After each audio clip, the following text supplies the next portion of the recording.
in reality, there isn't such a thing as past or future. All we have is present moment.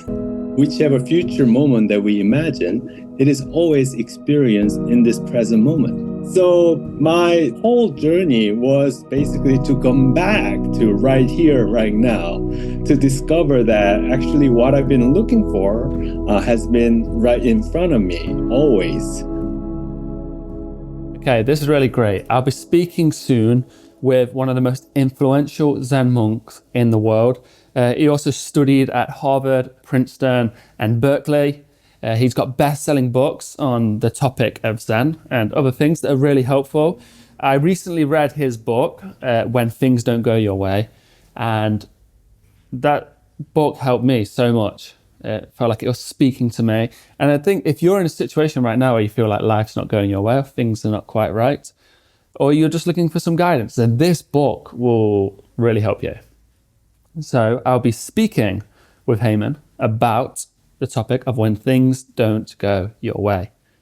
I just think, things that it will touch on that definitely in his book, like we're living these busy lives, we're trying to get clout, we're trying to get fame, we're trying to get success and money, trying to get all these things, and it just doesn't seem to actually make us happy. We're trying to climb that mountain, and we realize when we get to the mountain, there's just another mountain ahead.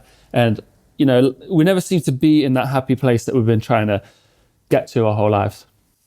But after reading his book, I understood it. And I hope this talk will shed some light to me on this topic and shed some light to you. So I really hope it helps you. And of course, today's talk with Haemin is sponsored, powered by Huel. If you have any interest in Huel products, which is something I incorporate into my daily routine, then wait till the end of this talk. You can hear more about that and exclusive offers. Enjoy. Before we go over when things don't go your way, I think for the viewer, it would be helpful to just get a little understanding of your background, anything that you might think is helpful for a listener to understand about you. Okay. My name is Haemin Sunim, and Sunim here means Buddhist monk in Korean language. I was born and raised in South Korea, especially the capital, Seoul. And then I thought when I was 16 and 17, the place that I can be happy isn't here, is not here. So I thought maybe by going to the United States, I might become free and happier there, So I asked my father, can I please go study there, especially knowing that my uncle, lived there. So my father called him and said, "Oh, can you take my son?" So I went and moved, when I was 18, and then finished my bachelor degree. I studied religion, and then I also imagine maybe the real America is not on the West Coast. Maybe it's in the East Coast. Like places like New York, Boston. Maybe if I go there, I will finally feel free and happy. And then once I was there, guess what? Same habitual tendency to imagining that happiness is not here. What I'm looking for is not here. Rather, it's somewhere else, either other place or somewhere in the future. The same tendency, my mindset, I kept on having it. So I joined the monastery thinking that, by becoming a monk, someday in my future self, I'll be able to find the happiness while denying that there is no, while denying any happiness or freedom right here, right now. Yeah. So the whole journey was basically to come back to right here, right now, to discover that actually what I've been looking for has been right in front of me, always. Yeah, I feel like many people, most people are stuck in that cycle. Certainly I was, where it's like happiness is just beyond the horizon. And if I get there, then I will experience the happiness. And you always keep that mindset. And then when you get there, you realize, well, this actually isn't happiness. I'll go over there. Right. Yeah. And it's like you never actually just be present in the moment, which I think is a big problem. So on the topic of when things, sorry, did you want to speak? Yeah, because it's not a problem because you are already here. Yeah. Okay, I guess what I'm trying to say is I completely, agree, with what you just said. Even after, being admitted to, Harvard for my master degree, it wasn't it. Even after writing a book, when the first book, the things you can see only when you slow down, yeah, becoming multi, million, billion bestseller. If you just dwelled on hoping that somehow outer circumstance will bring me happiness and peace that I'm looking for, and you'll never get there. Like you say, we are basically chasing the horizon. Yeah. Yeah, I remember after reading your book, I remember thinking it was kind of like you climb up the mountain to get to the amazing view, and the view that you see is more mountains. So you're like, oh, the happiness exists on that mountain over there. So you go down, back up, and then you realize, oh, no, it's on that mountain. And this is just life going up and down the mountains looking for this happiness. Yeah, in the meanwhile, where are you? Well, you are in the middle of the mountain. That's what you've been looking for. So, Yeah, so actually, I do want to speak about that later. The small but certain happiness, small but certain happiness. But just starting from an interesting point in your life, I suppose, on when things don't go your way. You wrote about the first chapter. You talk about kind of like when things didn't go your way and like the your worst nightmares came true. Can you just explain that a little bit? um, I think it's very interesting because our lives, we are here, not to just feel happiness and pleasure. Rather, I think we are sent to this earth to evolve, as a spirit. And we can only evolve when we encounter really challenging and difficult experience. And those difficult and challenging experiences are, in a way, engineered by our subconscious, mind. Whatever the blockage we have, and whatever the limits we put ourselves, and thereby it is occasion for us to go beyond, our limited belief. So for me, my subconscious belief for a long time was that maybe I can be abandoned. This fear of abandonment was a big issue for me, ever since I was young. And I couldn't quite understand, why I had this, fear. For a long time, I thought that, I was raised by a very loving parent, and I didn't have any issue. And then my social media, I something trigger people that I begin to have lots of hate messages, and a lot of like I felt like as though I was being abandoned by my own fan, people who read my books. But I realized that it has to do with my subconscious belief that I can be abandoned, or I may be abandoned. But the truth is, we can never be abandoned because we are part of this universe, always. I think for me to realize the truth of interbeing, that is, we are truly interconnected, regardless of what situation we are.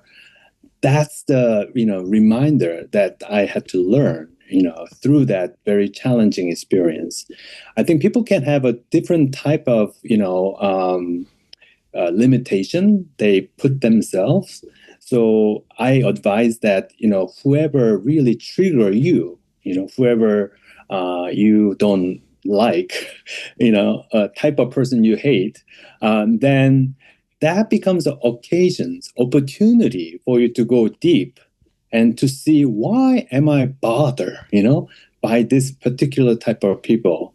Like, for example, you might dislike a politician, right? And then what aspect of that politicians that you do not like? I also had that experience where I did not like, one particular politician, and I found that person to be really selfish and self-serving, not really caring about the people without power or money. Yeah. Um, and then I realized that that has more to do with my subconscious mind. That is, I, in deep down, I think I wanted to be a little bit selfish, like him. It's just that I was denying myself, rather than always self-sacrificing, to please other people. Maybe I wanted to also assert my own needs, and yet I wasn't able to do that because I was just so busy, to be a good person, good monk or a good, human being, and always trying to take good care of other people's needs first. And after the realization, I'm beginning to assert my needs as well as, taking care of other people's needs too. So ever since, it didn't bother me as much. Like people who are selfish didn't bother me as much. But before, it bothered me a lot. Whoever appeared to me as selfish, self-serving, self-centered, human beings, then I had problem with. But I no longer have it because I realized that it has something to do with my subconscious blockage. Yeah, that's interesting. Actually, I was recently learning about Carl Jung, and he's sort of saying the things that annoy us or trigger us about another person can often be a reflection of our shadow. So these things we repress. And I had a similar experience with people that could get angry, and they used to really annoy me. But then I started to realize when I reflected on this that I was kind of jealous that these people were able to say what they thought, or they could assert themselves better. And it helped me to become more assertive. In your book, you talk about this bad experience happening to you, this hate that came, the flood of hate that came your way. It turns out to be a positive, which I thought is quite interesting. Can you explain how it's a positive? Because I was able to become aware of my own shadow, right? Without them, without those challenging moments, I wouldn't have been able to become aware and then go beyond it. You see what I mean? Yeah. Yeah. So, so I would say that anybody who's having a hard time, the universe is giving us this excellent opportunity. That is, it's not going to destroy us. Yeah, we are so afraid that whatever the difficult experience we have, it's going to completely annihilate or destroy us. But that's not the case. You become wiser and more compassionate and tougher, and also be able to see things in a deeper way. So rather than becoming afraid of any kind of difficult and challenging event in our lives, in a way, I think we have to welcome them because through them we grow. Yeah, I certainly did. Yeah. There's a practice you talk about, and I did it after hearing your words. I sat with this feeling that wasn't very nice maybe, and I just accepted it. And then I kind of realized that something that had held me back a lot in life, like more than I can probably express how much it held me back was my feeling of feeling like a burden. So I always felt like a burden to people because probably because I grew up, I was the youngest of five boys, and I always had to be, I was always spoiling everyone's fun. People couldn't do the fun grown-up stuff because I was around, so I was either ruining their fun or I got left behind, and I was never really aware of this feeling.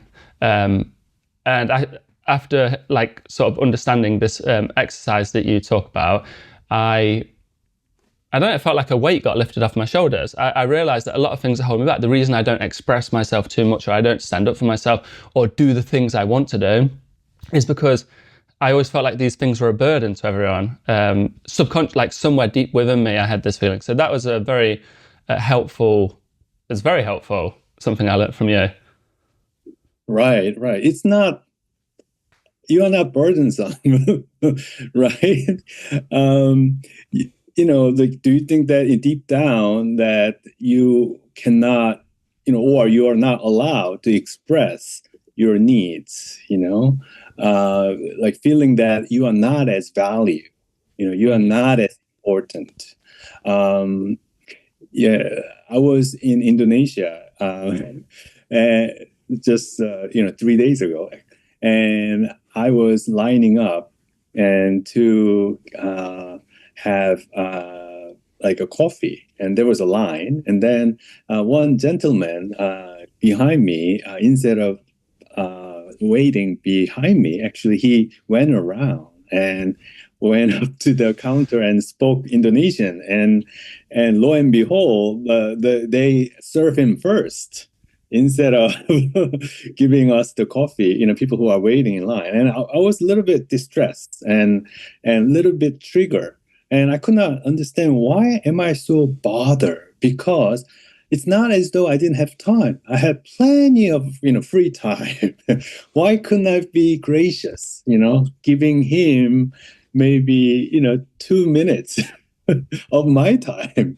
And then I realized that the reason why I was a little triggered is because when I was younger, I was very poor. My family was quite poor, and because of it, I felt like I was not important because I was coming from poor family.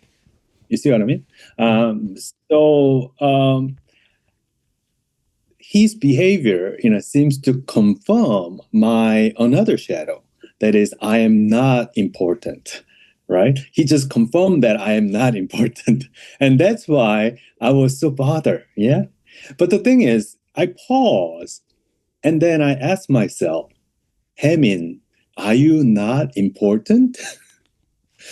And then the answer is, of course I'm important. Yeah.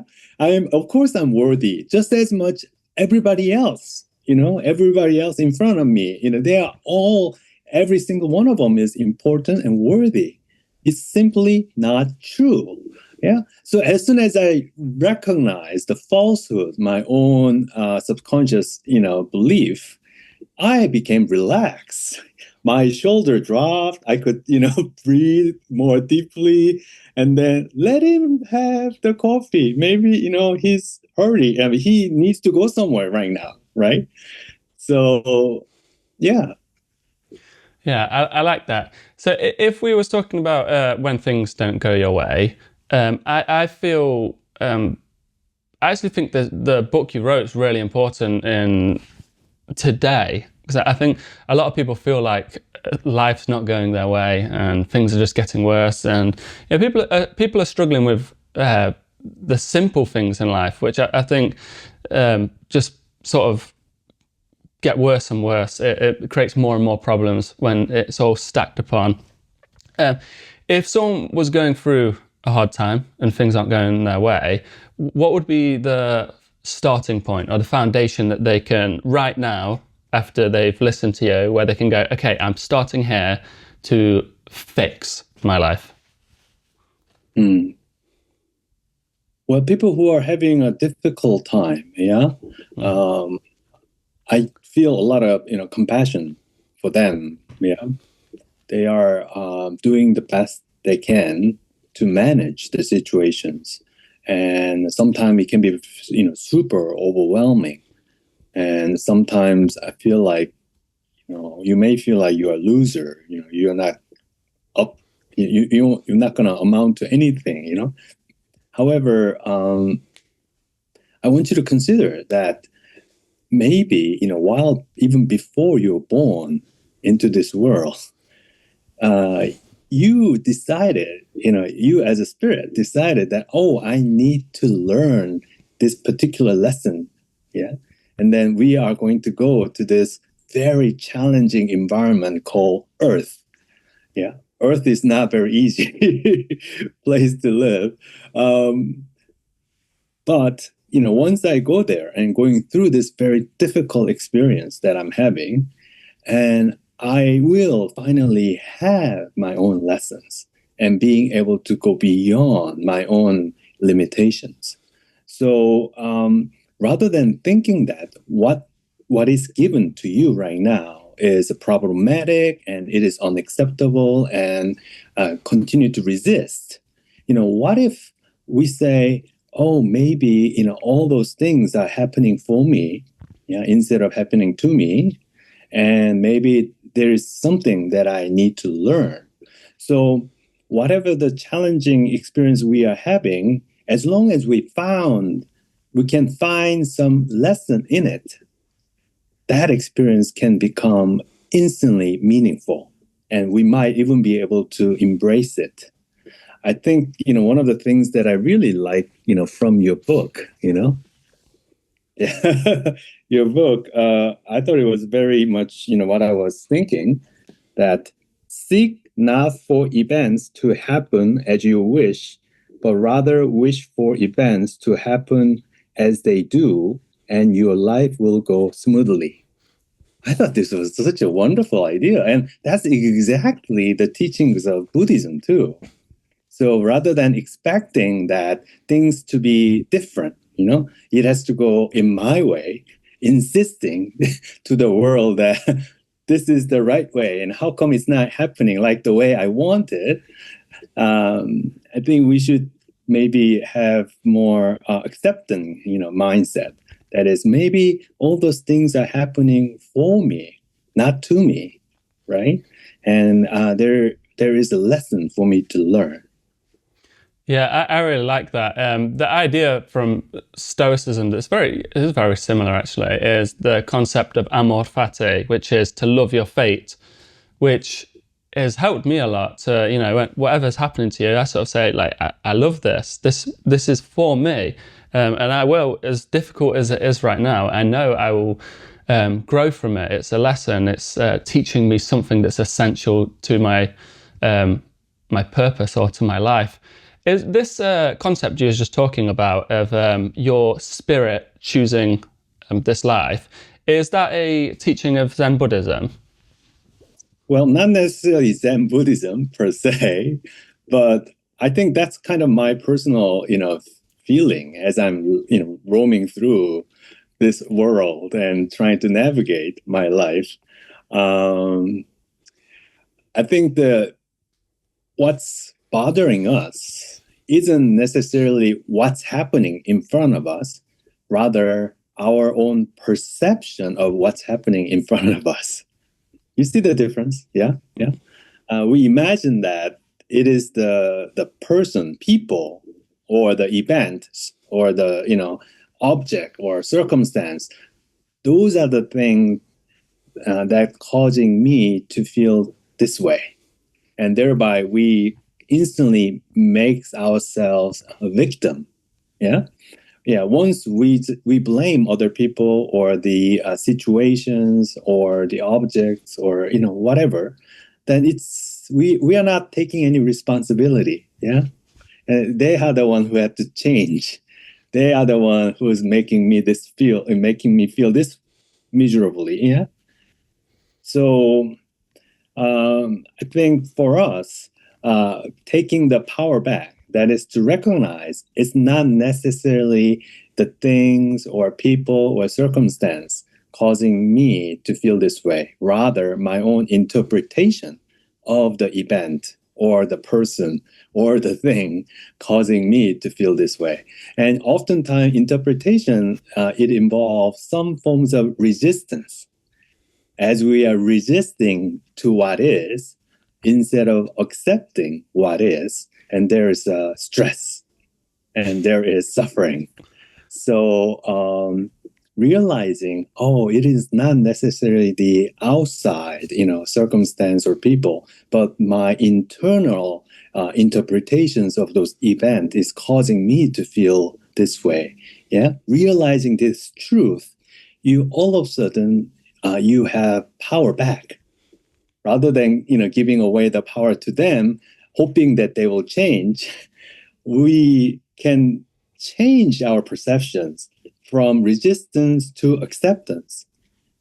Yeah, as we are accepting more and to see what the lesson is, and to see beauty of the situations. If you pay attention to it, rather than just zeroing on all the negative things, we can, change our mindset to gratitude and look for the things that we can feel grateful for. Then you will realize that exact same situations, you might be able to see hidden blessing. Yeah. Yeah, it's interesting actually. It's kind of like we hand over our well-being to the externals. Like if this person acts that way, then I become sad. If the weather's this way, then I become angry, and we kind of lose control of us. What you was talking about then is very similar to. It reminded me of a Stoic quote. It's not events that disturb us. It's our perception of events that disturb us.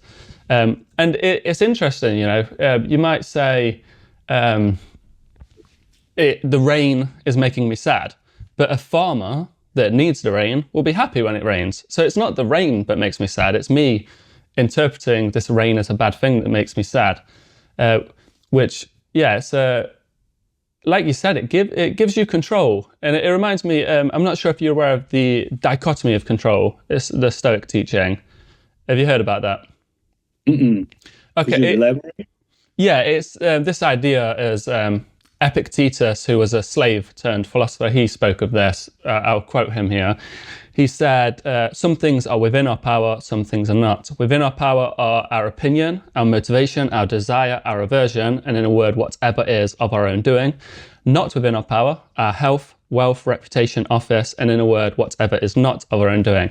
And I remember reading this quote at first and thinking, oh, what's the point? I don't have any control. But then when you understand you control how you react to the world, then I found full control over my life. Absolutely, yes. I was sitting in downtown Seoul, and I was able to listen this beautiful, sounds of birds because there were some trees. But at the same time, behind the sound of birds, there was ambulance. Ambulance going beep, boom, beep, boom, beep, boom, right? And I can immediately interpret the sound of ambulance as something not pleasant, unpleasant, and hoping that that sounds would just quickly disappear. However, to the person who called the ambulance, Yeah. that sounds will be incredibly, welcoming and something that this person has been looking for, waiting for, right? So, like you said, nothing is definitely positive or negative. It is only our perceptions of those event or the people or the circumstance that's we make it that way. Yeah. I like the ambulance example. Actually, that's really good. Um, if someone's in a situation when things aren't going their way, I feel like, and I feel like you would agree, is people start looking outward to fix their problem, get this, achieve this, do this. And I think a lot of people are living in this world where we're like, get, and that'll improve us. Do you believe that this does fix problems, or do you think there's an alternative that will help with your issues? I think, either you do things out of the survival mode versus, creator mode. Yeah. And survival mode, they assume that the world is not very caring place. It's a zero-sum game. There aren't enough pies to go around, and peoples are not going to be nice to you. And you have to go, get what you want. Otherwise, other people will snatch it, right? In this mindset of separation, that is, we are just, there to individually just survive, and therefore I just have to work really, really hard to compete and win. This is one mindset, yeah. And another mindset is, we are connected. The universe is benevolent. Yeah, they are here to teach us something. Yeah, and we are interconnected. And there is our essence is love, and also freedom. That's our true essence, and therefore out of that, our true nature, which is interdependence, love, peace, and also abundance. And then from that place, we can go out and quote unquote solve the problem or create new situations or get engaged with new opportunities, right? Rather than bringing all this baggage, emotional baggage, or baggage of memories about failures and or victim mindset. We can just switch into this creative mode. One easy way, to switching it is gratitude. I talk about when things don't go away in that book. Actually, I have it here. Yeah, like how we can actually practice gratitude. Like one good way, I think, is to send a text message to yourself. Whenever you see something you feel very grateful, I would just send a message to myself, yeah, at that moment. Or if you have a gratitude buddy with your friend, you just send a message to each other. Oh, I had this wonderful, coffee this morning, and the fact that I can sit down and leisurely enjoy this coffee for 5 minutes, I feel very grateful. Yeah, and then you can just send that message back and forth between you and your gratitude buddy. Or another way is to take photos. Instead of taking photo, I think just if we can just take photo in the moment when we feel gratitude, and then maybe you can post it. As opposed to instead of posting something to show off. Yeah. So I think there are lots of ways to practice gratitude. And once we do that, we are tapping into this creative, mindset.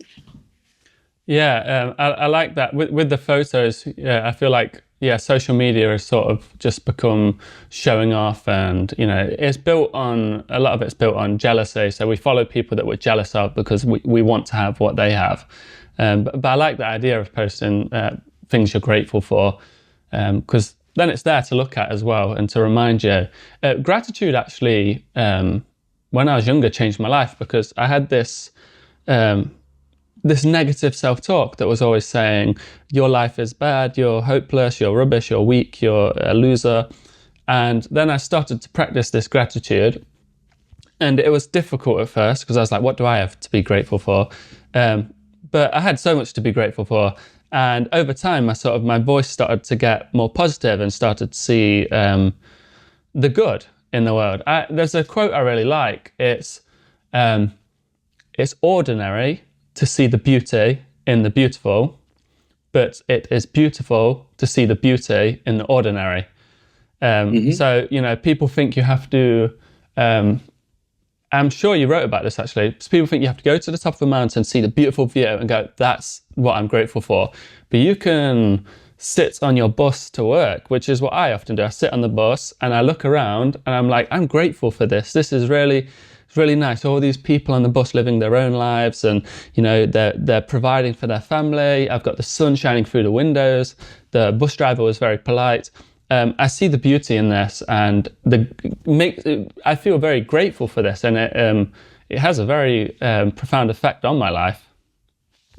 That's beautiful, William. That's really beautiful. Another maybe practice we can do is silently we can bless them.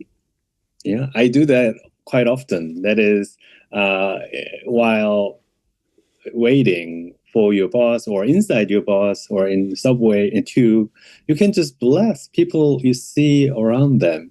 May they be happy. May they be healthy. May they be peaceful. May they be always protected. Right? If you just silently, quietly just bless them, then see what happens. I feel I become the recipient of those blessings. I am the first one, the recipient of those blessings too. And also, there is a feeling of connections, with all those passengers around you, our fellow, traveler, in this journey of life, right? Um, so I highly recommend that. And for me, like today, for example, I was walking, around, and then I saw this willow tree. Yeah, and then there was a gentle, breeze, and then it was like blowing, left and right, and then I can see the sunlight, reflected on their leaves, and it's like, it's like Yeah. jewel, like diamonds, like so beautiful. And I was thinking, wow, thank you for me to be able to witness that. Quick interruption for today's sponsor, then we'll get right back to the talk, which, this talk, it was only yesterday and it's already changed my life. There's an exercise that he taught me that I've incorporated it into my daily life, and it's just incredible. So hopefully you can have this same life-changing effect that I've had. But today's talk is powered by Huel, which is a product that I incorporate into my daily routine in my morning with the daily greens, and then throughout the day with the Black Edition. Each serving of the Black Edition contains 40 grams of plant-based protein and 26 essential vitamins and nutrition, carefully selected by Huel's expert nutritionists. If you have any interest in Huel or any of their products, then wait till the end of the video and you'll hear more about them and exclusive offers. Enjoy the rest of the talk. I really like that exercise, actually, blessing people. I think I'm going to do that when I get on the bus. I feel like that would be really powerful. When things are going wrong in people's life, I believe that people make it worse by either living in the past or living in the future. And, the future is an endless, infinite concept. In the future, anything bad can happen. But then also in the past, everything bad has happened. And we get lost in these infinites, either to the past or to the future, and more problems are just made. Everything is not going our way in these directions. I believe, and it's something that the ancient Stoics talk about, I believe that being present can drastically help. It's personally helped me so much. Just being present in the moment has got rid of all these fears, anxieties, regrets of the past and future. Do you agree with this? And then if you do agree with this, I think people really struggle to be present, especially with all these distractions. Do you have a way of being present? The thing is, we can never experience future, right? We can never get to future. Whichever future moment that we imagine, it is always experienced in this present moment, right? And it is also the case with quote unquote our past. We can remember, past event only in this present moment. So by simply realizing that, in reality, there isn't such a thing as past or future. All we have is present moment. And what's amazing thing, about present moment is that we don't have to strive to be in present moment because we are always in present moment. Do you understand what I'm saying? Yeah. Mm-hmm. A lot of people, they just try to be in the present moment. But instead of trying to be present moment, simply recognize you are already in the present moment. Yeah. When there's a trying, yeah, you are kind of forcing yourself. There's an effort involved. And once there's an effort involved, there's always some form of resistance. Right? So rather than trying to be in this present moment, just simply recognize you are in this present moment. And when you are in this present moment, and guess what happened? When you can feel the present moment, interestingly, there's no more thought. Yeah? Feel as if the present moment is something that we can feel, right?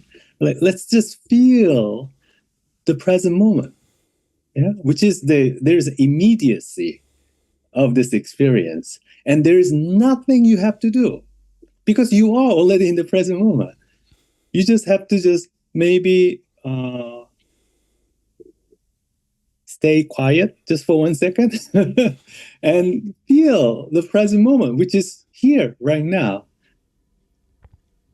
And present moment itself does not have any form or shape, yeah, and it doesn't have any thoughts in and of itself. So when we can just tap into present moment, we find no thoughts. And when there's no thoughts, there's no anxiety. Yeah. And then there's no limitations. There's no judgment about this is good or that is bad. No more, memories of our past. Because present moment right now in front of you, in front of us, this is all we have. And this present moment, all we have is still. Yeah, without any kind of present moment doesn't have any judgments about, about how I look or, just feel the stillness of present moment. Nothing to do. You don't have to perform well. Yeah, in this present moment is embracing us. And great thing is we don't have to try. We're not going to lose this present moment. Can we ever lose present moment? We can't, right? And is there any beginning or end of present moment? There's no beginning and there's no end. You see what I mean? Yeah. So it is eternity in front of us. That's what we have. What we have is eternity, limitlessness. Although when our thoughts gets involved, we think that there is some limit. Yeah, I cannot do this. I'm only that, whatever, However, when our thoughts are becoming quiet by tapping into present moment, then limitlessness, eternity. I like that. Something I find interesting, specifically about your new book, is, and it's something I'm starting to understand in life, is like all the helpful things or the best things are usually just very simple. It's like the simple things of life, but just because it's simple doesn't mean it's easy. But it's like if we can just sort of like simplify our life, it seems to already, through removal of things, just improve our life. So we don't have to keep doing and doing. I believe actually you talk about minimalism and how that's beneficial. Can you explain how minimalism is beneficial for your life? I think when our minds are cluttered with a lot of thoughts and anxious thoughts, or regret about our past, or a lot of things that I need to do, and constantly whatever, then it's very difficult for us to focus. So I think it is essential for us to maybe to be able to distinguish what is necessary and maybe what is not necessary. And for example, having three kinds of toothpaste out, maybe excessive. Rather than taking all three out, maybe we can finish one, and then once that is finished, then we can try new toothpaste, right? So that once you feel like your life has, you declutter, things that you don't need anymore, then it can also reflect, your mind state can also become freer, and you'll be able to write it down what it is that I need to do, rather than constantly thinking about all those things that I have to do. Once you write it down, you feel like you are in control. So I think outside of circumstance can also influence our inside of our mental state. And so trying to get rid of what we don't think is necessary, it can actually free us. I threw away some of the old clothes, making room for the clothes that I like. Then I realized that, because there's a space, I can see them. And I feel like the remaining clothes, that I have, all of a sudden begins to look like having more value, as opposed to being hidden, Yeah, I like that. I remember when I was younger, I was always kind of want, and I thought this was like essential to the well-being of my life. And I read a Bruce Lee quote that said, hack away at the unessential, the closer to the source, the less wastage there is. And I remember sort of like interpreting this and thinking, okay, I don't need this, I don't need this, I don't need to strive for this. And the more I could sort of get rid of, even just like wants and desires and all these things, the more I could get rid of, the calmer life became. But then, like you said, I felt more free. I felt like I no longer was covered in a smoke or a fog. Like it felt like before there was a fog or a smoke like clouding my vision, so I couldn't really see clearly. I couldn't understand what I want to go for in life, or I couldn't see what is. And then the more I took away, the clearer it got, and the more peaceful life became, and the more I could see what was truly important to me. Yeah, that's so true, isn't it? Yeah, I like your example. Yeah, something I found super interesting in your book, and it's something I've been trying to implement as much as possible in my life, is this idea of small but certain happiness. Can you expand on that? Right. We often imagine that by achieving our big, like target, big, life-changing event, either like marriage or buying your first home or getting into university of your dream, whatever that is, having your first child, and then I will finally relax and become happy. Yeah, if that is the case, then there's a long time that we are just merely struggling and just waiting to get there. So instead of just waiting and waiting and waiting, I think we can choose to appreciate and enjoy our life by carrying out what I would call, small but certain happiness. This term, small but certain happiness, is not coined by me. It's a very famous, the term first made by Murakami Haruki, yeah, the Japanese writer.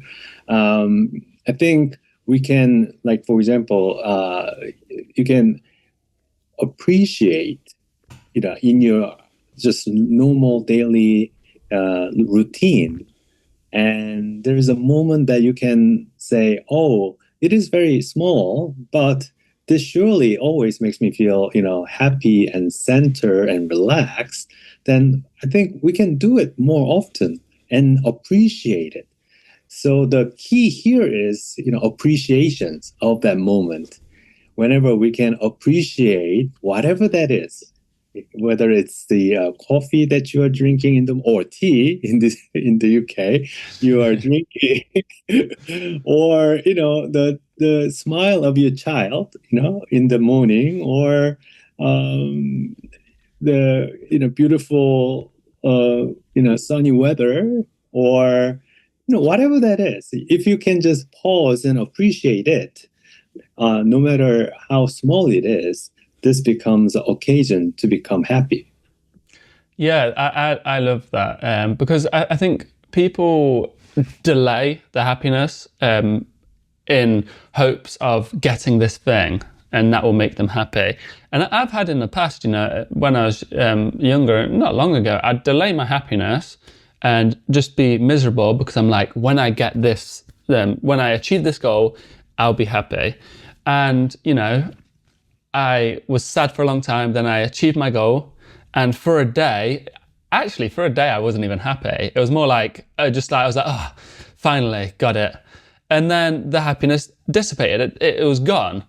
And it's funny, I delayed my happiness for all that time for something that wasn't actually that rewarding. When now, like you say, and it goes back to gratitude. I find more and more things I can be happy for, or just that feeling of happiness, which I find in the present moment. And suddenly, I no longer have to strive for years to get this thing, to get a feeling. I could just have it in the here and now. Exactly. Yes, you got it. So it is wonderful because once we feel great, a lot of gratitude, then guess what? New opportunity, something you never thought about before. New opportunity comes into you in your way. Yeah, it happens to me all the time. Like, for example, I was in Indonesia, meeting this wonderful, people, and who read my books, and it was just an incredible experience for me. I never ever, thought that I would someday will get to meet, people from Indonesia and my readers, and it was also the case, when I went to Brazil or the Netherlands, or Germany, and the UK, and the US.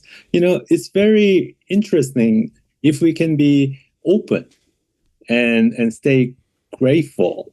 Then something, amazing things are waiting for us, rather than always selecting and choosing. That is, I like this, I don't like this, and I hate this, please go away.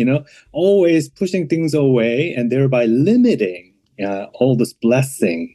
Yeah, blessing wants to come in your way, and yet you are not allowing it, because we can have this mindset of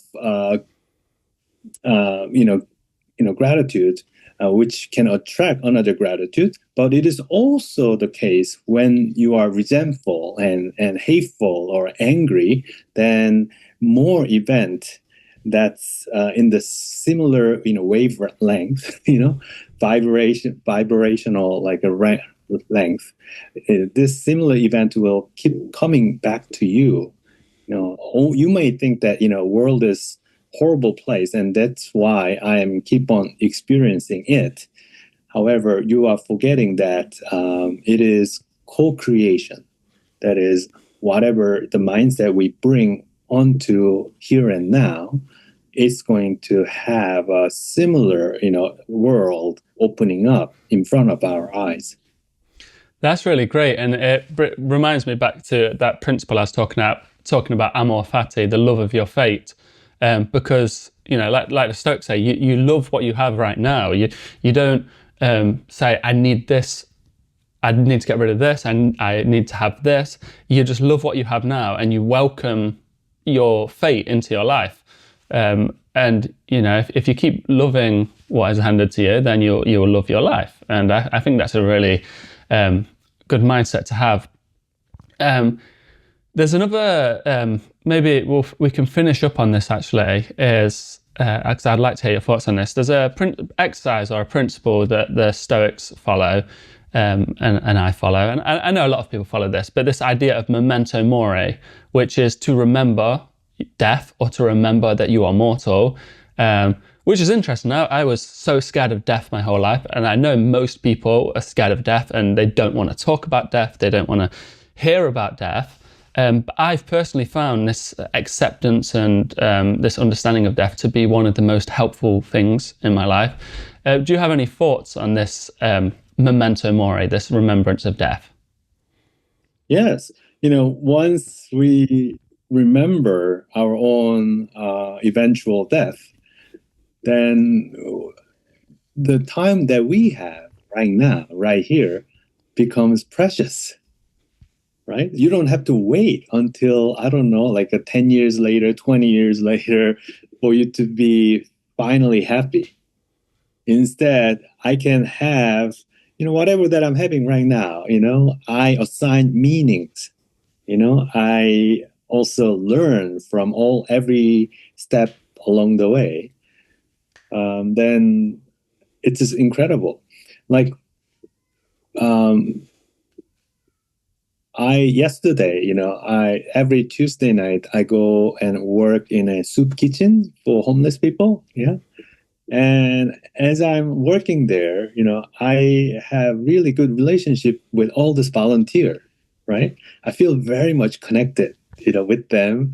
And as we are giving food away to homeless people, I always bless them as I'm handing food to them, I bless them. And then I feel like my life is very worthy, you know.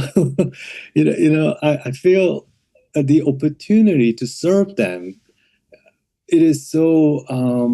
I feel I have so much gratitude that I can serve them, and I feel like even if I die tomorrow, I'll be able to say thank you.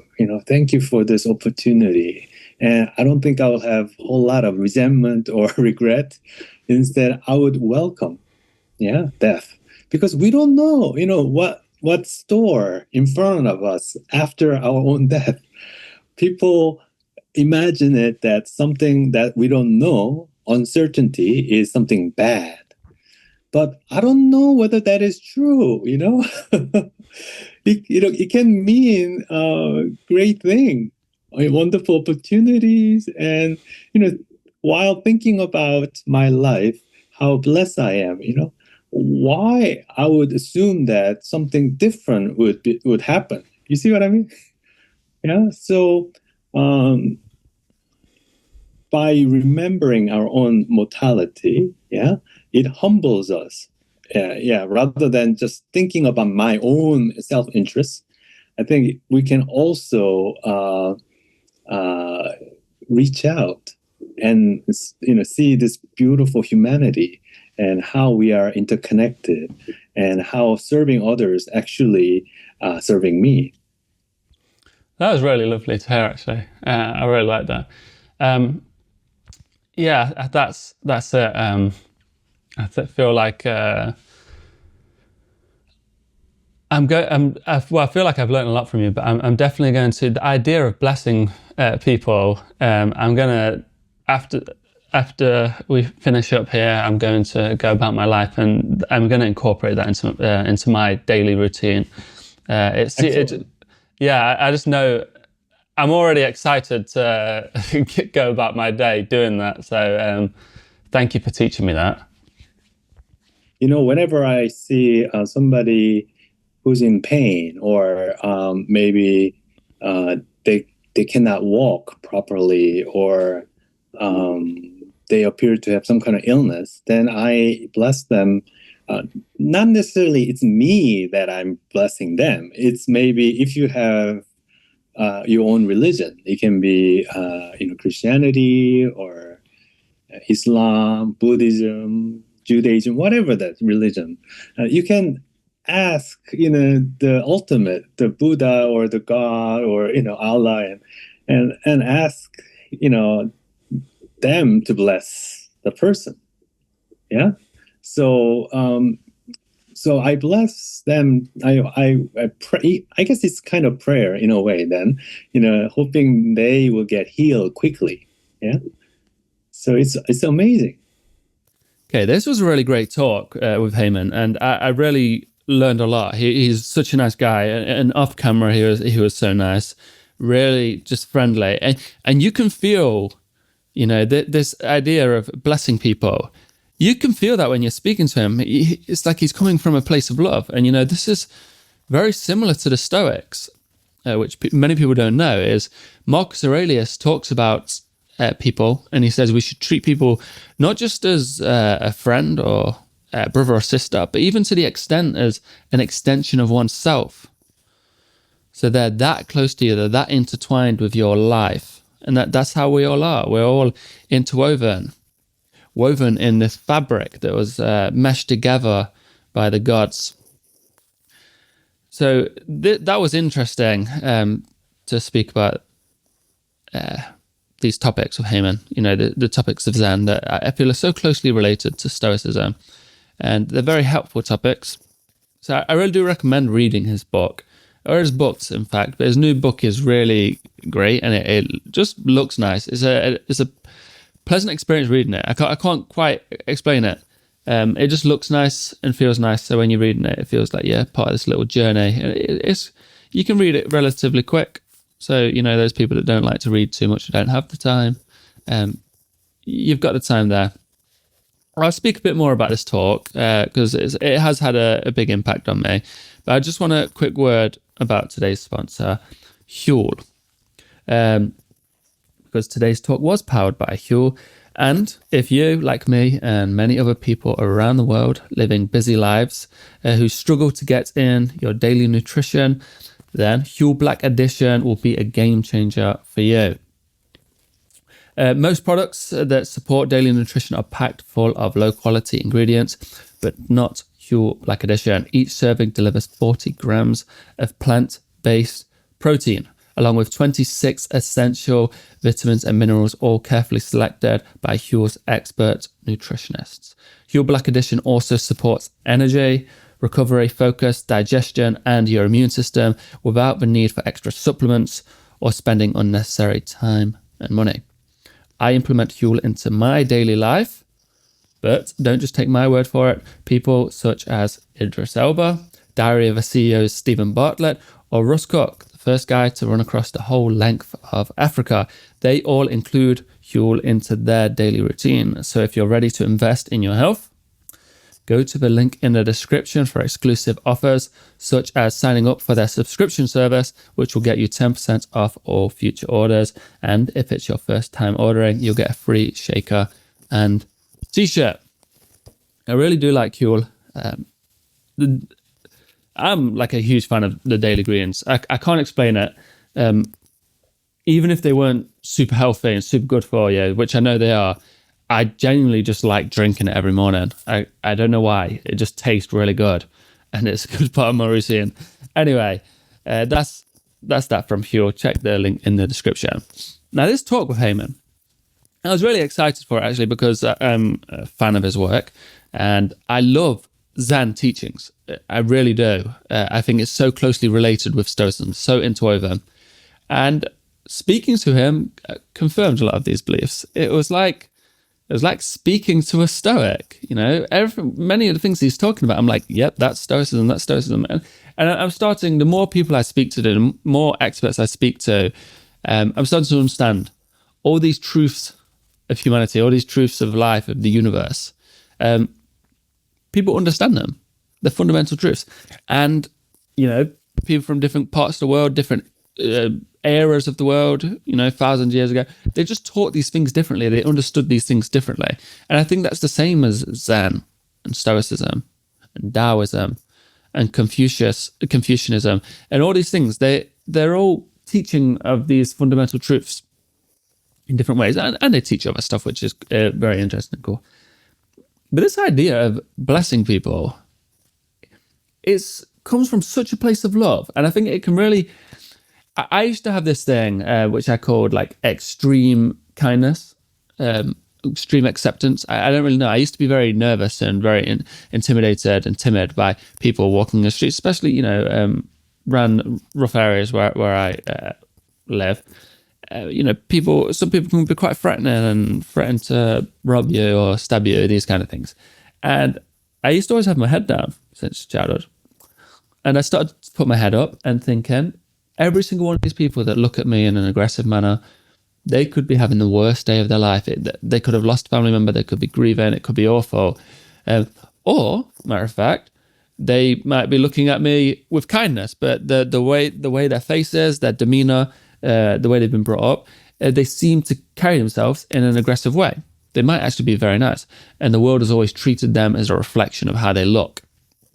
Anyway, I took this to the extreme and decided I'm going to smile at everyone, nod at everyone, say morning to everyone, hey up to everyone, all right, to everyone. Yeah, this kind of thing. The British things. Just saying, all right, yeah, all right, just nod.